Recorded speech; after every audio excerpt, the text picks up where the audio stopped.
This episode is proudly supported by Anchor Food Professionals, makers of mainland cheese. Here's Andy Sy from the Notting Hill Hotel. We've been using them for a few years now, using their tasty and mozzarella cheese. We go through about 135 kilos a week at the moment. So a huge number. So we use it for our garlic bread, our pizzas, our parmas, our bechamel, our cheese sauce for our croquettes and arancini, throughout our lasagnas, anywhere we can really. It's such a good product. You know, having the freshest chips to your fresh chicken to a freshly crumbed schnitzel and topping up with a really high quality cheese is amazing. For more information, go to anchorfoodprofessionals.com. Sharing stories, sharing knowledge. We just want people to come together and actually celebrate and see what's available to us. Like it's not rocket science, but it is when community come together to achieve an outcome. It's a pretty profound experience.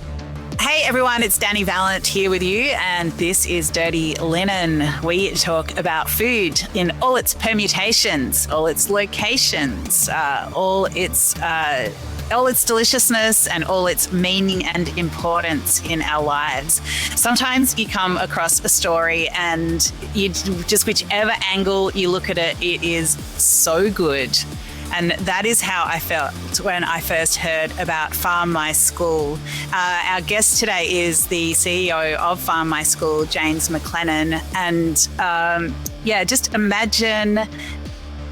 imagine activating unused land to teach kids about growing food, about climate, being climate activists just in daily life, and feeding communities with locally grown, nutritious, delicious veg. It's just so good, and it is only getting bigger. James, welcome to Dirty Linen. Thanks so much, Dani. Lovely to be here. Thanks. So, it's so good. As I said, as soon as I heard about Farm My School, I just love everything about it. I've done my little intro, but explain it from your point of view. What is Farm My School? Yeah, your intro was pretty good, actually. I don't know if I can improve on that too much. So effectively, we're a non-for-profit. We are separate to schools, but we convert underutilised school land into commercial market gardens. We employ a farm team to actually work that land.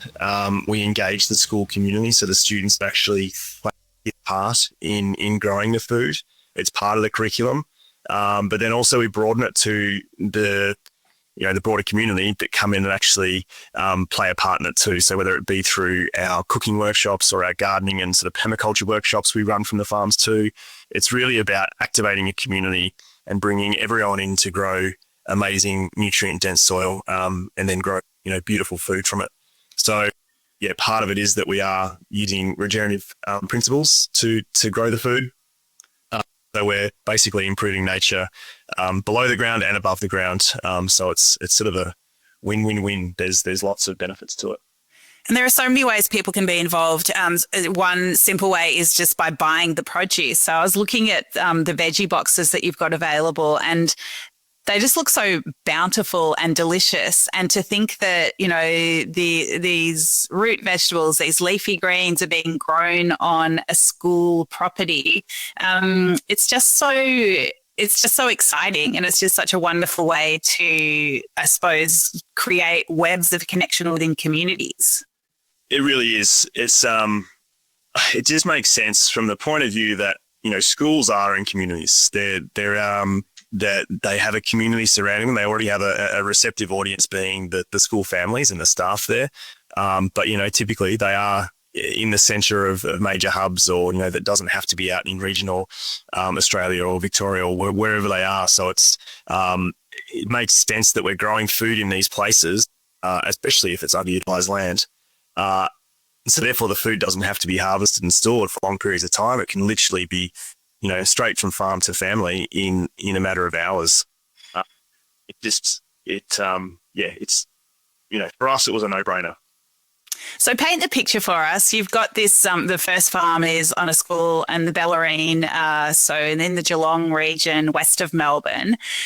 Paint the picture of the transformation. What bit of land? What happened to it? What does it look like now?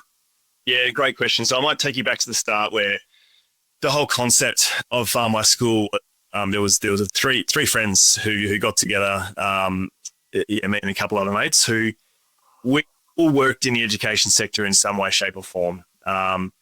We've seen the potential of school gardens, how school gardens are always a place where students gravitate towards. They're attracted to the fact they can grow food, they can engage with nature. They're not bound by four walls and desks and chairs. They can just be themselves, and they're happiest and calmest. Go figure.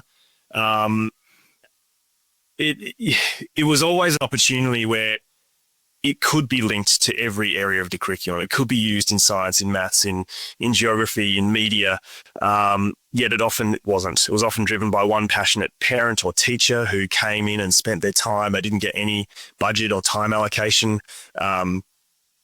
for this. They just did it out of the goodness of their heart. And ever so often, school gardens, as soon as that passionate person left, would fall apart. They'd be that sort of neglected spot in the back corner of the school, the worm farms that have fallen apart, or the compost systems that they got funding for that had just, left to wither and die, or got rat infested, and the principal was like, no, we don't want to go down that route again. So we saw this as an opportunity, and we thought, well, what's the problem? And the biggest problem was that actually there wasn't the sustainability built into it. No one was going to take it on if, after that person leaves. But also that financial part was something that was on our minds too. We thought we need to go bigger. We need to, look at programs that are working. And obviously ones like Stephanie Alexander Kitchen Garden Program are amazing, have such huge benefits within schools, but again, rely on funding. So we thought, well, if we can make this a commercially viable model, we can support a team to actually work that land. We can support a team to work between the farm and the school to actually, engage teachers in the curriculum. And they don't have to be the experts on it. We can actually be that for them. But then we can apply their subject areas and their content of their curriculum to the land. So we just sort of started telling the story. We got out, we came up with a name, we came up with some branding, and I guess just being the avid storytellers we were, we just sort of got in as many rooms and as many ears as we could, and kept on, telling this. Imagine if a school could feed its community. To capture people's attention, we very quickly got onto an organisation called Bellarine Community Health. Who were our original partners. So our partners who saw the vision. They were like, this is amazing. This ticks our strategic goals. It just makes sense. Like it's not only about human health and it's about planetary health. It's about the education of it. It's not just giving people food and that's it. See you later. It's actually educating them on changing their food literacy and how we can actually use seasonal veg in homes, which is becoming less and less of it. So they were like, well, let's get funding to happen. We want it to happen on the Bellarine Peninsula. So they did. They went away. They got some funding from the Victorian government through the Engage grant. And we thought we'd hit the jackpot when they said, we've got $123,000 to start this. Obviously, $123,000 for a project like this doesn't go very far, but they certainly got the ball rolling. That led to more funds and more grants. We partnered with Bellarine Secondary College, where the principal heard about the story too, and he was like, hey, I've got a disused soccer pitch out the back. It hasn't been used for sort of 10, 12 years. It's full of weeds. It's full of rabbit warrens. I have to spend money regularly on flash by contractors. It's an occupational health and safety hazard with all the holes in it. What about there? We went and checked it out, and it was shocking. It looked like the stand. Like we couldn't grow a thing in here. Sure, that is, let's do it. But that was back in 2022, and we had to come up with a solution to transform this terrible sandy soil that was literally had a substrate of clay into a market garden. So that was a whole process in itself. I guess we were like, we need to go big. We're nobody. We need to actually create a bit of a following here and actually get the community on board. And that was, I guess, the biggest part was engaging the local community, but then also the broader community as well. So we came up with this whole concept of let's do workshops. Let's do no dig garden workshops. We'll bring people in. We'll teach them how to do the basic lasagna garden, sort of a really simple permaculture styled garden to use waste products to build fertile soil. And we thought, well, let's go bigger than just a few workshops. Let's do it over a 24-hour period. We'll do it through the night. We'll have spotlights on the pitch. We'll get Costa along. If Costa's there, it's got to be like, that's the approval for any garden project. So yeah, we ticketed this event. We penned it for October the 1st. Didn't know how it was going to go. And we started organising these organic inputs to make these lasagna gardens. Well, we had over 600 paid guests who basically got on board, bought tickets. They came along. We built 2.2 linear kilometres of garden beds in that 24-hour period. We literally had bands playing through the 24 hours. We had food trucks. We worked into the night, but we actually we built so many garden beds. We didn't have enough extension leads. We had them all plugged together, daisy chained onto each other, probably highly illegal. But we had a couple hours sleep in the night, and then we got up in the morning and kept going. And not only was that the sort of foundation for actual the garden beds, but it was really that community activation that really got this ball rolling of what Farm My School could actually be. It's just such a beautiful image that you paint. Like, I'm thinking of Amish barn raising. It's just that sort of getting people together to create something of lasting impact and value. It's so beautiful.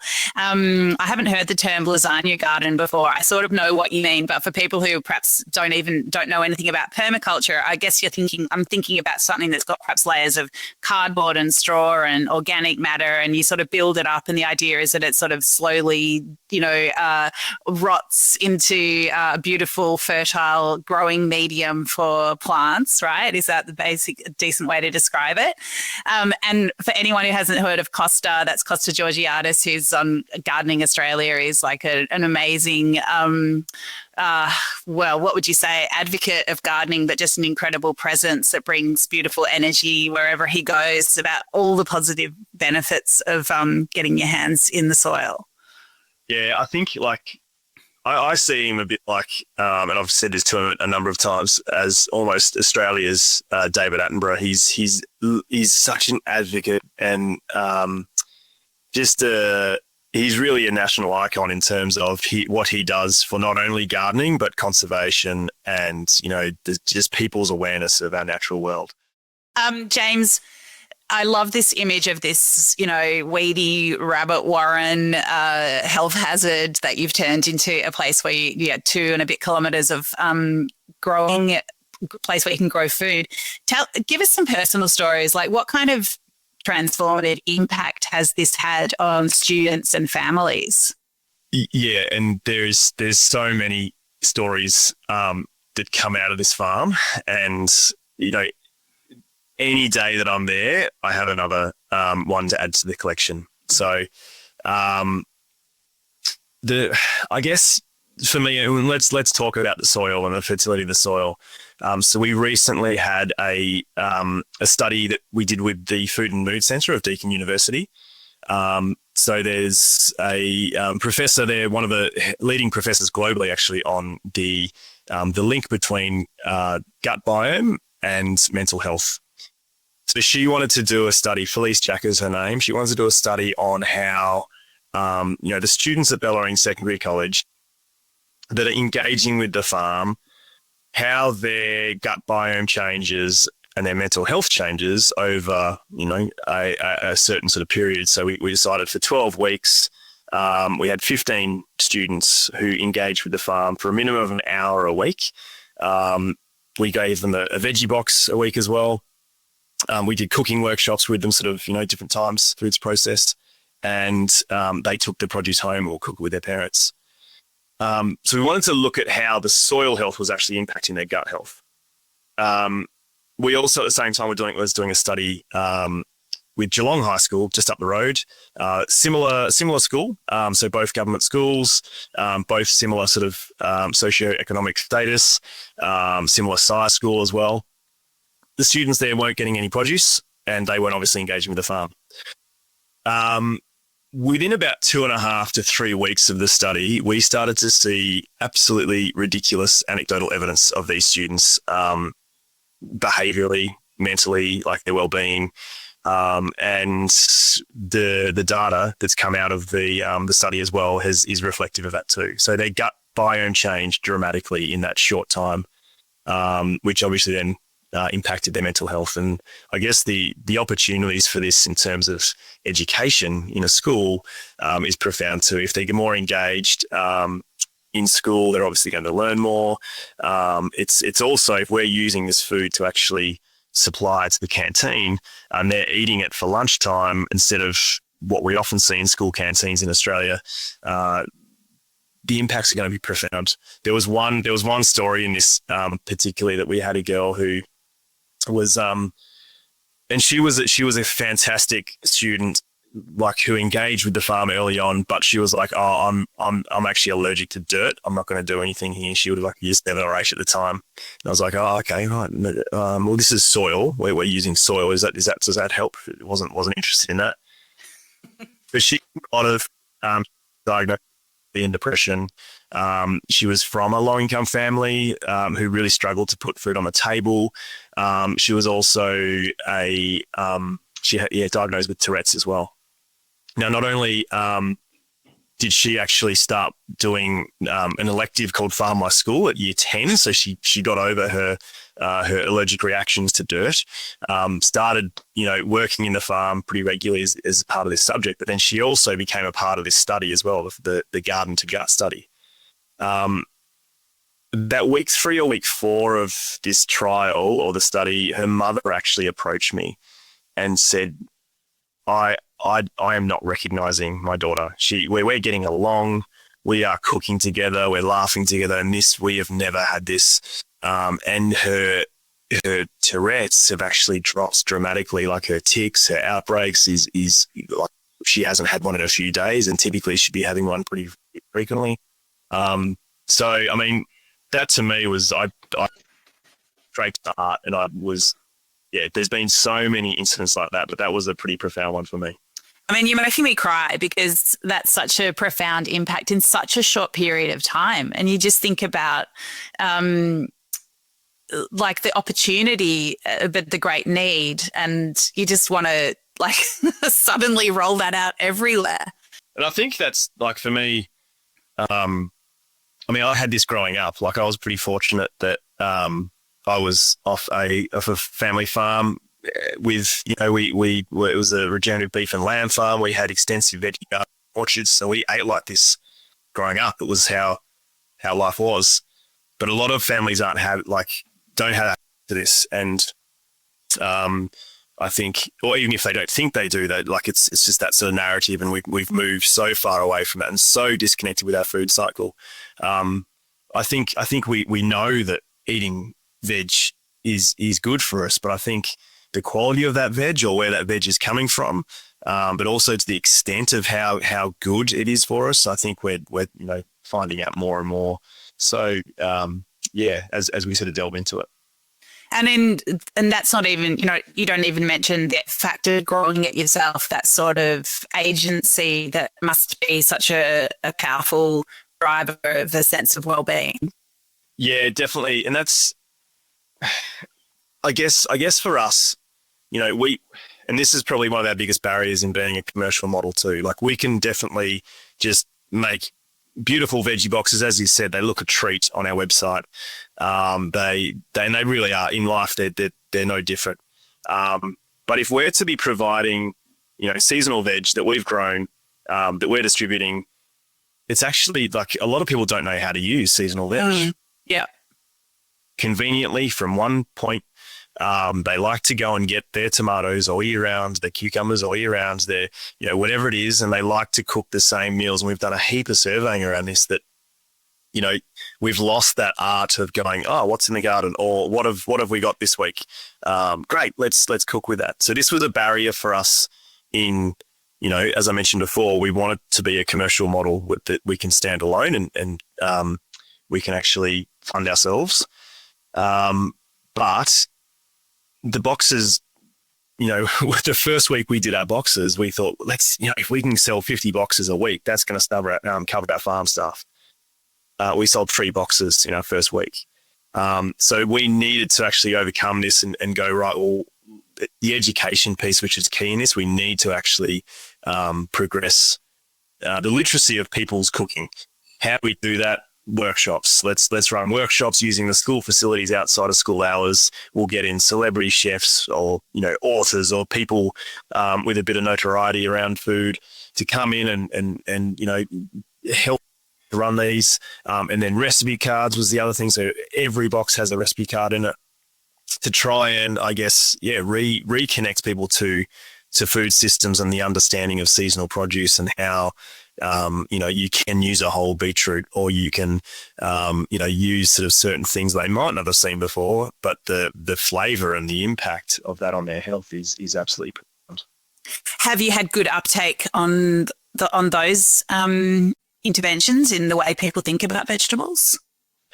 Yeah, look, we are, and it's that's probably a good point to raise too, Dani. Is we've only been going for 3 years. Like we did that farm in a day 3 years ago.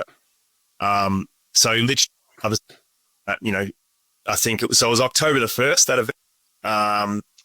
We started January, February of 2020. So it's all, to get this farm up and running, it's happened pretty quickly. And especially the fact we had to transform this soil too. But we're continually coming up with barriers, and we're continually changing our direction to actually, or not drastically, but trying, different tactics, different sort of techniques to engage and inspire and hopefully transform.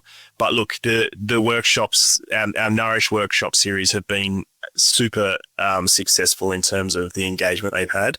Using the food tech rooms at Bellarine Community College, we can cater for 24 people at a time for the workshops. So they, it's capped. But you bring the likes of Nornie Barrow or Simon Toohey or Joe Barrett into a community like Drysdale or Colac coming up very soon too. They book out, and they're this and another heart sort of story for you, a very quick one.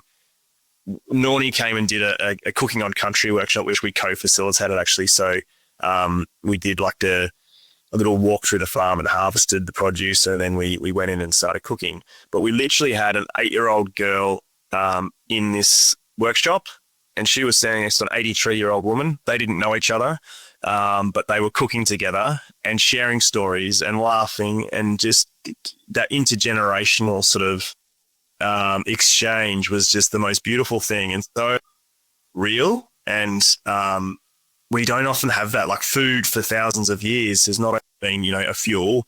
It's actually this really powerful tool that brings people together, and that you know all about this and talk about it so beautifully as well. But it's that cultural sort of exchange and the sharing of stories, and what it is so much more than just some carrots or some fruit. It's definitely more than carrots. Anyone who doesn't know Nornie Barrow, she's a Torres Strait woman, absolutely an amazing chef, a powerhouse, and such a change maker.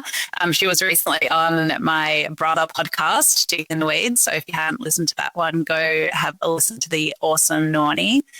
James, you mentioned Colac, and we better talk about that because there is an opportunity for anybody to get involved and build another farm in a day. Tell us all about it. Yeah, and I just realised I have name dropped a little bit.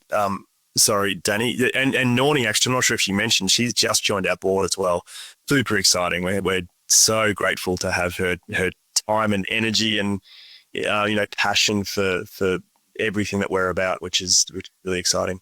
Actually, I'm going to not let you speak just yet because I will actually put the other people you mentioned in context. So Jo Barrett, a return guest on Dirty Linen, she's actually hosted a little sustainability series on Dirty Linen a while ago. I love Jo Barrett, an amazing chef who's currently working with wildfire, so using eating the problem, using invasive species such as venison in beautiful pies, and actually wild boar dim sims that I had recently at the Lincoln in Carlton, and you've got to go there and have those as well. And Simon Toohey, a recent guest on Dirty Linen, love Simon. He's such an advocate for using excellent produce in creative ways. And he's just launched the Geelong City Market, which looks like an amazing innovation and another way that food is creating community. So shout out to all those awesome people, James. You certainly do gather good people around you. And now I will let you talk about Colac. Well, segue, because Simon Toohey will be there doing a cooking demonstration. And he's a good mate of ours. Like he jumps in. He's as enthusiastic as about food as Nornie is, or any of our sort of like-minded guests we often have. And Jo is one of our ambassadors too. She has been since sort of we even started the farm. So she got on early and just saw this aligning to everything she's about as well. So we're very lucky to have a collective of. So Nornie will be at Colac too. She's actually going to MC. She will also do a cooking demonstration. But we are on the 22nd and 23rd of November, basically doing what I've just spoken about at Bellarine. We're doing it again. We're calling it Build a Farm in a Day, Colac. Again, 24 hours of literally bringing in people, bringing in the masses to transform what was an underutilised sort of piece of land at Colac Secondary College. It was their ag hort area since, I believe, 1972, I've been told. Sort of sits, it's a really nice precinct, actually. It's like it's got the footy oval that the community use. It's the swimming pool that the community use, the community library and the school all on the same site. And we're sort of in the middle of that. What an amazing space to be able to grow food. So we're starting at 9 o'clock in the morning on the 22nd. We're going to have the workshops happening again. We're going to have food trucks there, bands. We're going to have, I think, 4 or 5 cooking demonstrations happening throughout the day. We've got a quiet space where we're going to show some regen films and different environmental films. But the main part of it will be that we want the people to get on the wheelbarrows and to build our garden beds. As I mentioned before, we built 2.2 linear kilometres at Bellarine. We're aiming for 3.4 linear kilometres in 24 hours, which is going to be, a pretty mean feat. But I reckon we've got it in us. We should be. We're aiming pretty high in terms of ticket numbers as well. But the more the merrier. One can come at Colac. And last time we had people from Wangaratta, from Mount Gambier. We had East Gippsland. Like, it was this whole. People coming from all over. So spread the word and bring your friends and neighbours and whoever. And you don't need to be an expert in making a lasagna garden. You do not need to be. I mean, even if you're 83 and, not physically able, like we want anyone. Anyone can come and play a part in this. It's I guess, as I said before, sharing stories, sharing knowledge. We just want people to come together and actually celebrate and see what's available to us. Like it's not rocket science, but it is when community come together to achieve an outcome. It's a pretty profound experience. And I just feel I've got one of the best jobs going. I feel so lucky in what I do. I don't often feel jealous of what anyone else does because I feel so fortunate myself. But I just do feel like you must feel so good about your work. Like, tell us how it feels to be doing what you do. Look, I guess from being a disgruntled teacher who left teaching to do something else, and for me it was always around. I was an outdoor ed teacher, obviously from a farm originally. I wanted to get back to that, educate people about food and food systems, but I also was very conscious about bringing into that the sustainability aspect as well. So for me, regenerative farming is something which we need to be moving towards, and I guess this has probably come more so about my concern about the state of the world, the environmental sort of issues happening as well. So I was just seeing a lot of problems and wanted to, not just be sort of noise in the background, actually wanted to make a difference. And so, I guess this is really what's inspired me is problems I've seen, and I guess that's continued to go as well. Any problem that arises, we navigate it. We come up with a solution, and we sort of keep going. So I mean, it's for me, this is, you know, it's pretty busy. Like there's a lot going on, managing, you know, marine farm with a team behind us. You know, setting up another market garden with a team starting out too, as well as putting on this event. But it's so inspiring to be working in this sector, and it motivates me to keep going. It really energizes me, and you know, working a 16-hour day is pretty. It would sound like a lot, but it's actually, I love it.